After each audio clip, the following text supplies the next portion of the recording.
Alrighty then. So I wanted to get behind some stuff a little bit because I wanted to show you what I got, and I don't want to pull this out in public.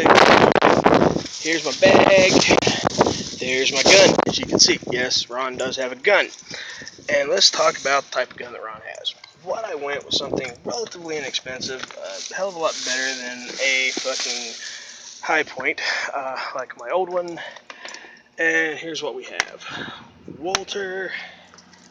That's right. Ta-da! A Walter Creed.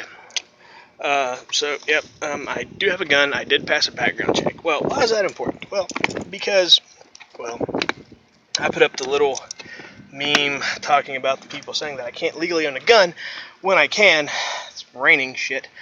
And more importantly, I wanted to show that I do, in fact, can. I'll put a copy of the receipt up on Facebook at some other point. But yeah, just for all my haters who are stalking me, that's right. I bought a gun. I passed a background check. So, yay.